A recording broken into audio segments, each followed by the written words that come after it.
Sinusoidal signal की introduction के बाद अब हम इस पॉइंट पे आते हैं कि अगर हमारे पास एक इनपुट साइनसॉइडल है और आरसी सर्किट है या RL circuit, first order circuit है, तो हमने उसको कैसे सॉल्व करना है।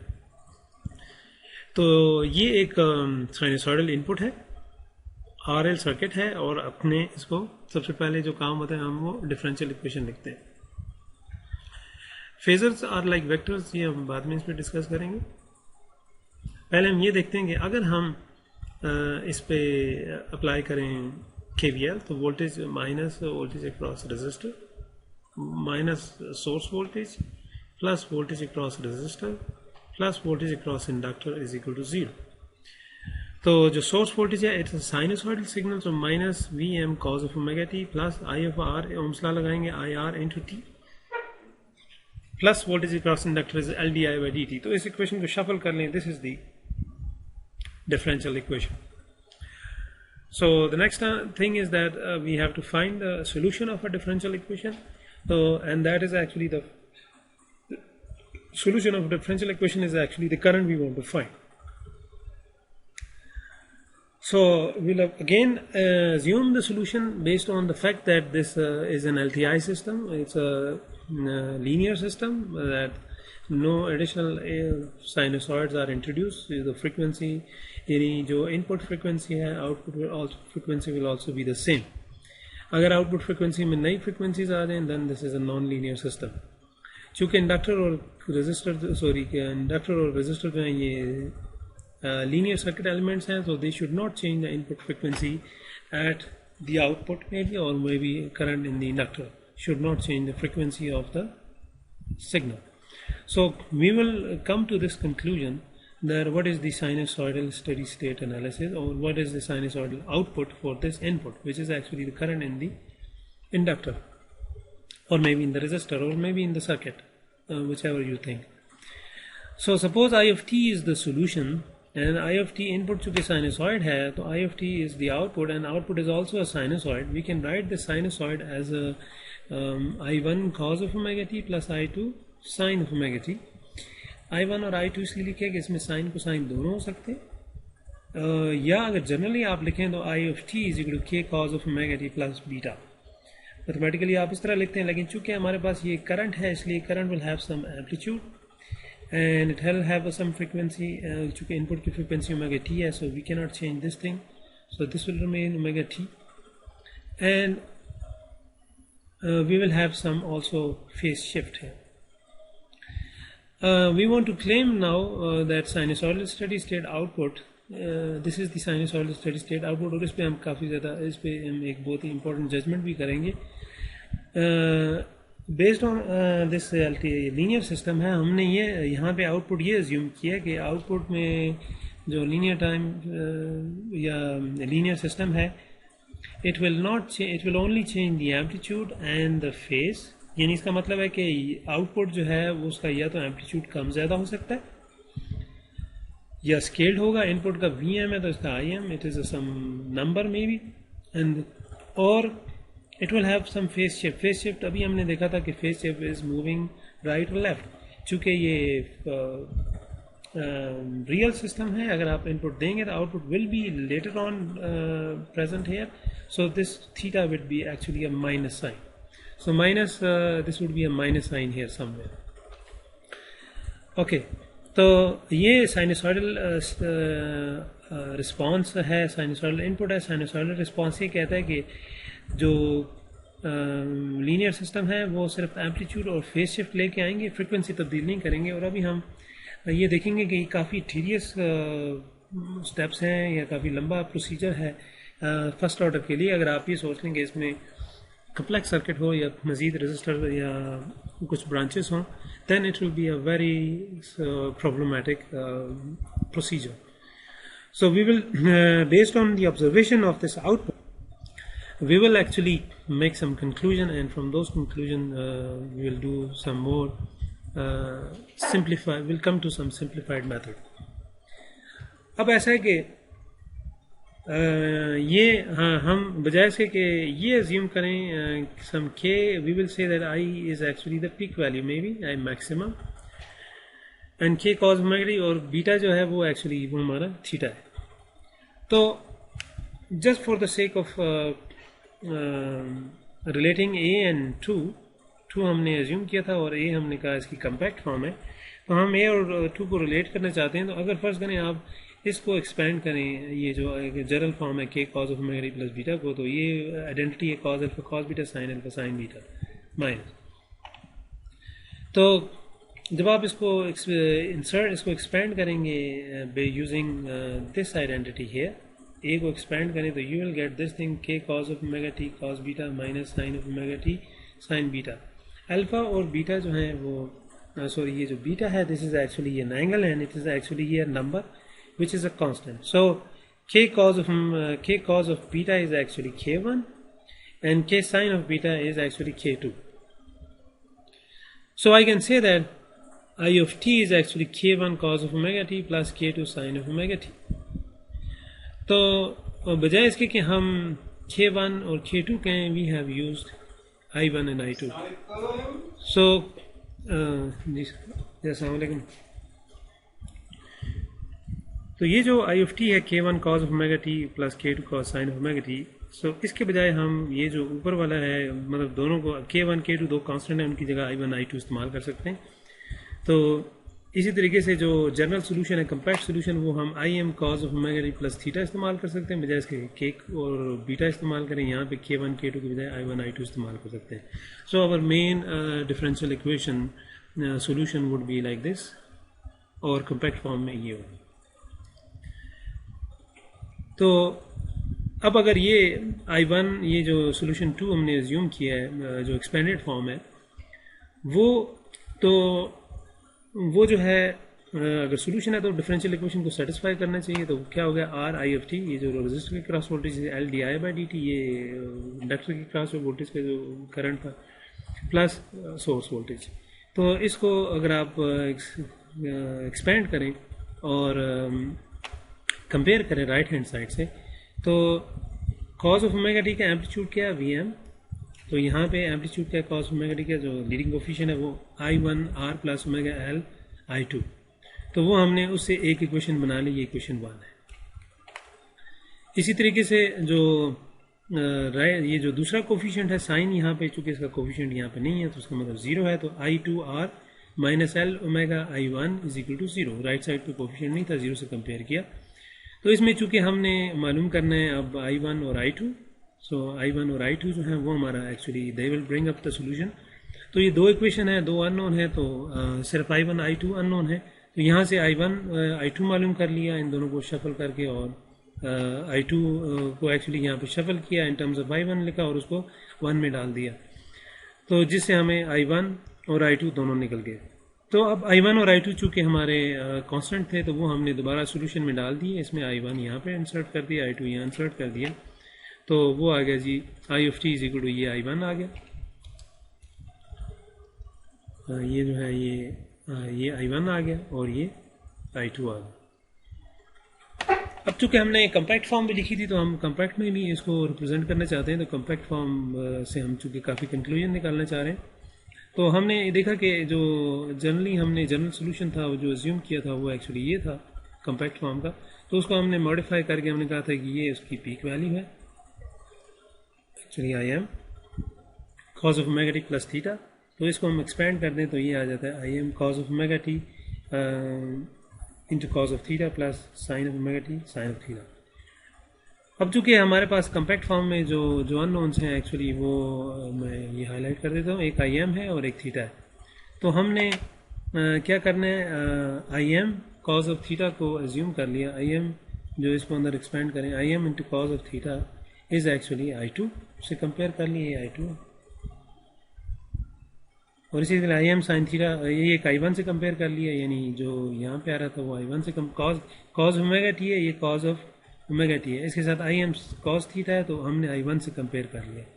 I1 is equal to I m into cos of theta, I m cos theta is I1 की वैल्यू हमने यहाँ पे ये this is was equal to I1। इसी तरीके से I m sine of theta ये I m अंदर इंसर्ट कर दे, यहाँ पे दोनों में हम इंसर्ट कर देते हैं I m sine of theta. तो I m into sine theta was actually sine of omega T की जगह वही क्या I2, so this is actually I2। तो ये हमने I2 की वैल्यू और I1 की वैल्यू ये इंसर्ट कर दी। अब इन दोनों इक्वेशन को डिवाइड करें तो हमारे पास टेंजेंट थीटा आ जाता है which is omega L over R, और थीटा मालूम करें तो वो omega tangent inverse of omega L over R बनता है। और इसका मतलब है कि एक ये थीटा मालूम हो गया डिवाइड करने से, और अब हम इनको इक्वेशन 1 का स्क्वायर लें, 2 का स्क्वायर लें और हम इनको सम करें तो ये आई एम स्क्वायर और ये cos square theta plus sine square theta 1 हो जाता है। तो लेफ्ट हैंड साइड पे सिर्फ यानी this square plus this square, तो साइन और आई एम स्क्वायर कॉमन है तो ये I maximum square is equal to this, और राइट साइड को भी स्क्वायर ले लिया, उसका एलसीएम ले लिया हमने क्योंकि कॉमन है डिनोमिनेटर, तो this is also whole square. तो इसमें क्या होता है कि ये सिंप्लीफाई होकर ये कैंसिल हो जाता है स्क्वायर से, तो हमारे पास आई एम जो स्क्वायर है दैट इज इक्वल, और इसका अंडर रूट ले लें तो I M is equal V M और R square plus omega L square under root आता है। तो कम्पैक्ट फॉर्म में अगर हम आई एम इंसर्ट करें और थीटा जो अभी मालूम किया वो इंसर्ट करें तो वो जो कम्पैक्ट फॉर्म में सोल्यूशन है वो हमारे पास ये आता है वी एम और R square plus omega square under root, और थीटा यहाँ पे जो है tangent inverse omega L over R. तो this is actually known as steady state sinusoidal steady state solution।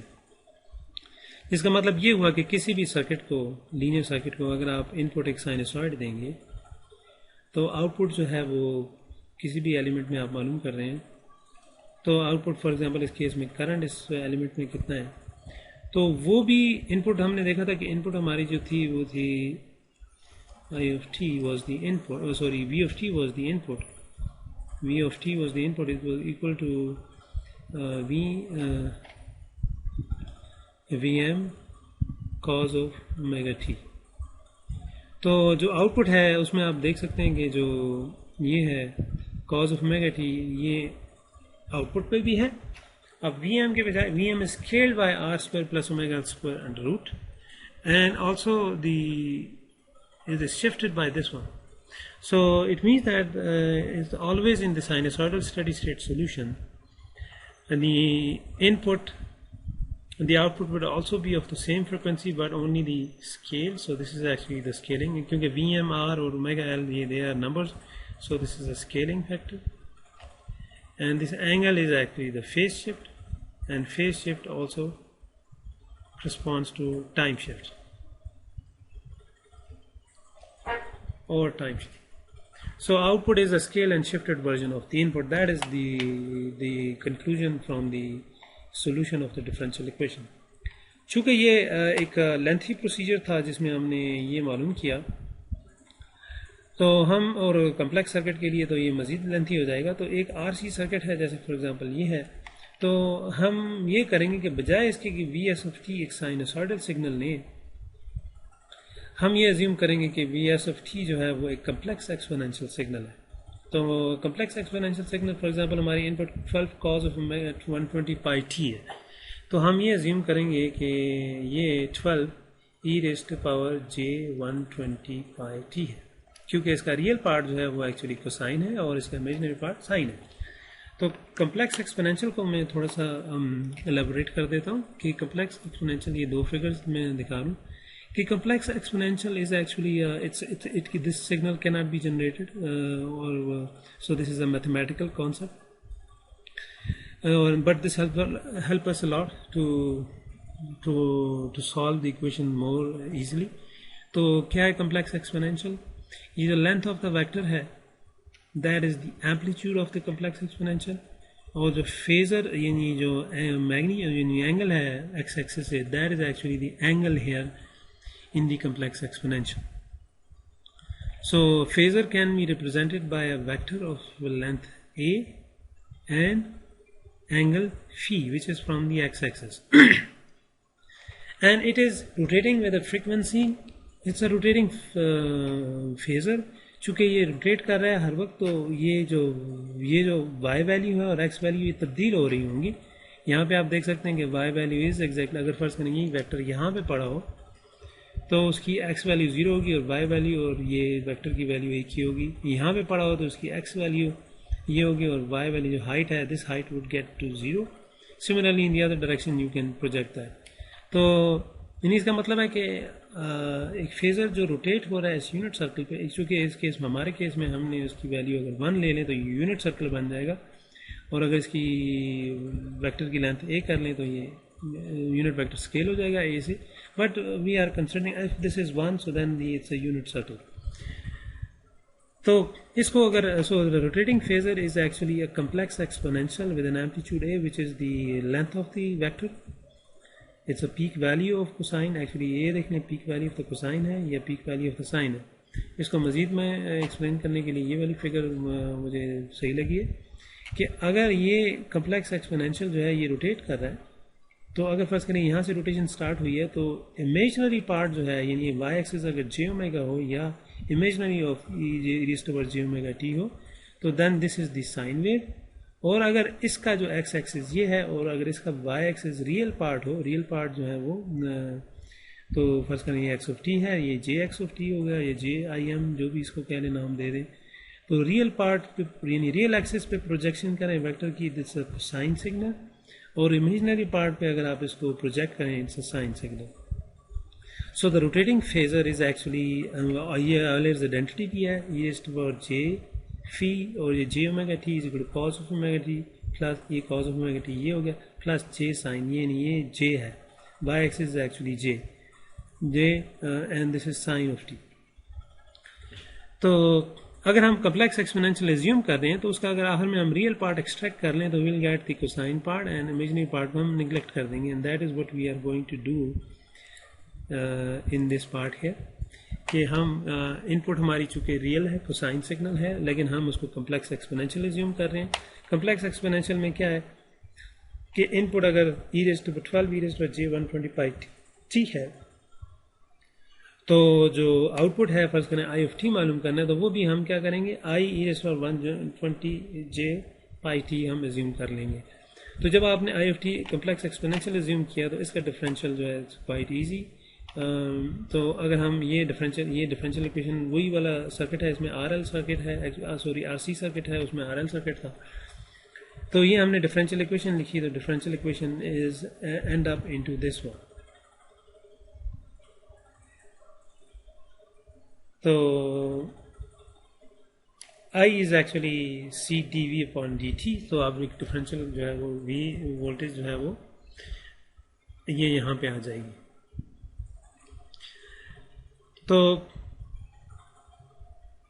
ये डिफरेंशियल इक्वेशन अगर ये है तो हम इसका ये डिफरेंशियल इक्वेशन आ गई हमारे पास. वी एस ये है, आई है, ये यहाँ पे ये है. राइट साइड पे करंट है, लेफ्ट साइड पे सोर्स सिग्नल है.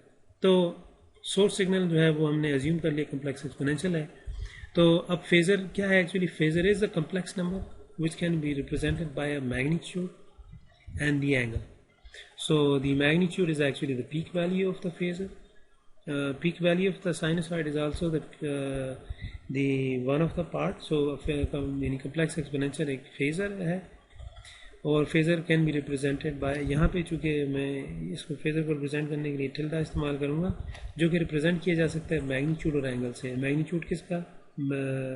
Peak value of the cosine का. और फेज क्या है? जो एंगल इसका. फेज एक्चुअली 0 है तो 12 एंगल 0 मैग्नीट्यूड और फेज से रिप्रेजेंट कर सकते हैं. अब हम ये फेजर में कन्वर्ट कर दिया 12 एंगल 0 और सॉरी मतलब ये फेजर फॉर्म है इसकी और ये एक कम्प्लेक्स एक्सपोनेंशियल है. और इसी तरीके से आई ऑफ टी जो हमने सोल्यूशन है जो करंट मालूम करना है वो भी एक आई ई रेस पर जे 120 पाई टी एज्यूम कर लिया. तो आई जो है वो वेक्टर यानी लेंथ ऑफ द वेक्टर है और थीटा जो है वो फेज है. जब हमने वी एस ऑफ टी और आई ऑफ टी इस डिफरेंशियल इक्वेशन में डाला तो हमारे पास जो सोल्यूशन आता है वो उसमें एक्चुअली क्या होता है कि E raise to power J 120 pi T सब में से कैंसिल हो जाता है. इवेंचुअली जो हमारे पास रह जाता है वो एक्चुअली ये जो एक अलजेब्रिक एक्सप्रेशन रह जाती है. So we don't have any derivation और डिफरेंशियल और इंटीग्रल गायब हो गए and we have only this term here 12 into 120 pi or 10⁴ into this one. तो इसको अगर हम सॉल्व करें तो we will get some numbers here. 0.116 जो है वो इस कम्प्लेक्स नंबर का जो है वो मैग्नीट्यूड आता है इन दो डिवीजन का, और ये ऊपर नंबर है नीचे कम्प्लेक्स नंबर है, तो इसको डिवाइड करके एक कम्प्लेक्स नंबर देखेंगे तो दैट इज फेजर डोमेन में 0.116 एंगल 15 डिग्री आता है. इसका मतलब हमारा जो आई ऑफ टी है दैट इज मैग्नीट्यूड जो है वो आई का जो मैग्नीट्यूड है it's a peak value, it's 0.166, और जो एंगल है वो 15 है. सो इट्स थीटा इज जे 120 पाई के साथ प्लस थीटा भी है. थीटा आ गया हमारे पास दैट इज 15. तो अब हम इसमें से सिर्फ रियल पार्ट एक्सट्रैक्ट कर लेते हैं. So real part is I of T is equal to 0.116, और ये that is actually I is equal to this is ये फेजर रिप्रेजेंटेशन है. So that is equal to 0.116 e raised to power j 15. Sorry ये दो चीज़ें इसके अंदर, ये पूरा ओमेगा टी यहाँ पे नज़र नहीं आ रहा, but omega T is in fact inside plus 15 degree. So input was actually e raised to power j 120 pi t, so this is actually j 120 pi t. So यहाँ पे आप वो ओमेगा की वैल्यू इंसर्ट कर दें. So the output is also चूँकि इसमें magnitude और फेज होता है, फ्रिक्वेंसी नहीं होती, तो जब आप एक्सपोनेंशियल में रिप्रेजेंट करते हैं तो आप ओमेगा टी साथ लिख सकते हैं, और फिर इसका कोसाइन रियल पार्ट ले लें, that is cause of omega T plus 15. तो आप देख सकते हैं cause of 120 pi T plus 15, और ये उसका एम्पलीट्यूड है. तो नतीजतन हमने ये देखा कि जो इनपुट अगर साइनसॉइड है आउट 120 पाई रेडियंस की, output is also a sinusoid of 120 pi radiance, but it is scaled, and scale magnitude drop हो गया, एक्चुअली करंट था इसलिए, और जो है वो there is also a phase shift. तो ये जो है ये कंक्लूजन है इसका साइनसॉइडल स्टेडी स्टेट का, कि अगर आप साइनसॉइड एज एन इनपुट दें तो बजाय इसके कि हम कॉज एज्यूम करके डिफरेंशियल इक्वेशन सॉल्व करें, we can go further to a complex exponential which is a hypothetical और मैथमेटिकल कॉन्सेप्ट. उसको हम इस्तेमाल करके हम रियल पार्ट एक्सट्रैक्ट कर लें, तो then this is quite simple, हमें काफ़ी जल्दी सोल्यूशन मिल जाता है. तो बात ये होगी कि अगर हमारे पास एक इनपुट है तो विद दैट गार्बेज टाइम और द ट्रांजिएंट्स, जिसमें अनवांटेड सिग्नल है, we don't care about that, will just focus on the steady state part. तो स्टेडी स्टेट पार्ट ये कहता है कि इनपुट जो है, जो इनपुट की फ्रिक्वेंसी है, आउटपुट की भी फ्रिक्वेंसी वही होगी, सिर्फ क्या होगा, इनपुट का output is a scaled version, and also may be there is a phase shift there. So that is the sinusoidal steady state analysis. अब हुआ ये है, इस एनालिसिस में अगर हम फर्दर डीपली जाएं, तो अगर आप इसको V of T V M cos of omega T है, तो आई ऑफ टी जो है वो इट वुड बी ऑल्सो भी cos of omega T but some other scaling factor, और उसका कोई फेज आ सकता है. तो ये जो हमने इसका सोल्यूशन मालूम किया था, जो ये पहला पार्ट था आरएल सर्किट का, तो हमने देखा था कि इनपुट आई ऑफ टी हम कम्प्लेक्स एक्सपोनेंशियल अज्यूम करें तो वो हमने ये अज्यूम की थी, तो हम उसको कम्प्लेक्स एक्सपोनेंशियल भी अज्यूम कर सकते हैं. तो आउटपुट खामखा जो है वो हमारे पास ये आएगी. तो अब यहाँ पे ये बताया जा रहा है कि अगर आप इस सर्किट को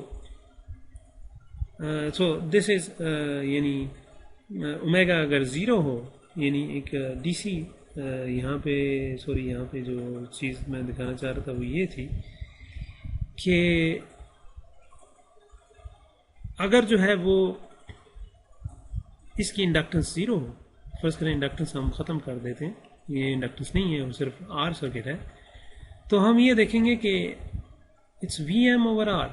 तो ये is kind of an Ohm law with the impedance, और इम्पीडेंस क्या है वो अभी हम बात करेंगे. तो यहाँ से हमें ये पता चला कि there is some relationship with the circuit. जो एम्पलीट्यूड है और फेज का रिलेशनशिप जो है वो सर्किट डिपेंडेंट है, सर्किट एलिमेंट्स पे और इनपुट की फ्रीक्वेंसी पे डिपेंडेंट है. And that is also this judgment also or this solution also leads to the maybe frequency response की जो अगले कोर्सेज में आप फिल्टर्स वगैरह पढ़ते हैं उसकी तरफ ये पहला स्टेप है कि now the output is not only depends upon the input as circuit elements but also on the frequency. तो फर्स्ट करें आप L0 कर दें, तो L0 डाल दें तो VM ओवर R बनता है, एंड VM ओवर R इसका मतलब है कि देर वोल्टेज और करंट जो है वो रेजिस्टर के अंदर it has some relation, some Ohm's law is there, kind of Ohm's law definition is there. So from here अगर ये VM over impedance, so this is so this appears something like an impedance,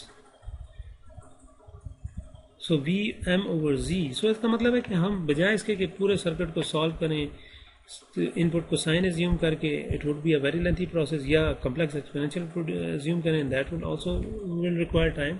तो हम ये देखते हैं कि अगर हम इंडिविजुअल एलिमेंट्स R का जैसे रेजिस्टर है उसको देखने के वो कैसे बिहेव करता है, तो या L कैसे बिहेव करता है इफ हम कॉम्प्लेक्स एक्सपोनेंशियल एज्यूम करें, वोल्टेज और करंट रिलेशनशिप क्या है, then it will lead to some more simplified method.